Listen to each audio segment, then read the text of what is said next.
ఇవాళ ఓవైసీ అనే మూర్ఖుడు, ఇలా ఓవైసీ అనే వ్యక్తి ఏం చెరువు అన్నది సల్కం చెరువు. సల్కం చెరువులో బాధ్యత కట్టిన అంటున్నాడు. కట్టిండు. ఇలా పేద విద్యార్థుల పేరుతో పెట్టుబడి పైసలు సంపాదిస్తున్నారు ఎంఐఎం పార్టీ వాడు. అలా సల్కం చెరువు విషయంలో కాంగ్రెస్ పార్టీ ప్రభుత్వం ఒక విధానం, ఇతర విషయాల్లో ఇంకో విధానం. ఇతర యూనివర్సిటీలో మాత్రం కూలగొడతామంటారు.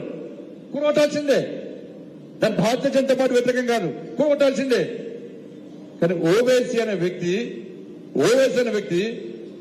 నా కాలేజీ మీద చేయేస్తే ఇవ్వని వదిలిపెట్టమంటే ఈ పిరికి పంద ప్రభుత్వం చేతులు ముడుచుకొని ఇట్లా కూర్చున్నది ప్రభుత్వం. నోటీస్ ఇస్తారట. నోటీస్ నెక్స్ట్ అకాడమిక్ ఇయర్ లో ఆలోచిస్తారట.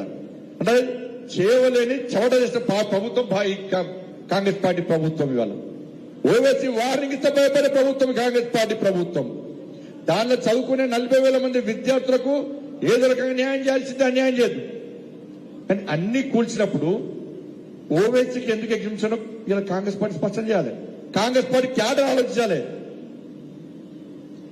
ఇలా అదే మన ప్రభుత్వం ఉంటే ఏం చేద్దామని ఇవాళ ఒక్కడి కాదు 100 బుల్డోజర్ పెట్టి ఒక్కొక్కరికి ఒక బుల్డోజర్ పెడతాం. ఇలా ఓవైసీ కాలేదు. ఒక్కొక్కరికి ఒక బుల్డోజర్ పెడతాం.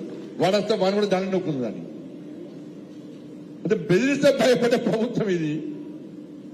అంటే దీనిలో కూడా మైనార్టీ సంతృష్టికర విధానాలే. హిందువులు చదువుకునే హిందూ ఇన్స్టిట్యూషన్ కానీ హిందువులు ఎక్కువ సంఖ్యలో చదువుకునే విద్యార్థులు చదువుకునే హిందూ విద్యా సంస్థల విషయంలో ఒక విధానం, మైనార్టీ చదువుకునే విధానం ఒక విధానం. మైనార్టీ యాజమాన్యం ఉంటే గుడగొడతారు, హిందువుల మధ్య యాజమాన్యం ఉంటే మాత్రం దాన్ని పూర్తి చేస్తారు. మైనార్టీ డిక్లరేషన్ నేను బట్టి ఇవ్వలేనా? మీరు అందరూ అనుకుంటారు కావచ్చు భాగ్యలక్ష్మి గుడి దగ్గర బండి సంజయ్ ఏదో టైం పాస్ కు పేరు కోసం పెట్టిన కావచ్చు. మీరు పెట్టుకోలేనా? నాకు మొన్న హ్యాపీ అనిపించింది అనుకో. నేను మన కోణాలప్పుడు తిరిగినా. అరే మా ఓల్డ్ సిటీ ఒక్కొక్క హిందూ ఒక్కొక్క తల్లి అమ్మవారిగా తయారు చేస్తుంటే ఒక్కొక్క అన్న ఒక్కొక్క తమ్ముడు పండుగ వాతావరణం చూస్తుంటే హ్యాపీ అనిపించింది అన్న. మామూలు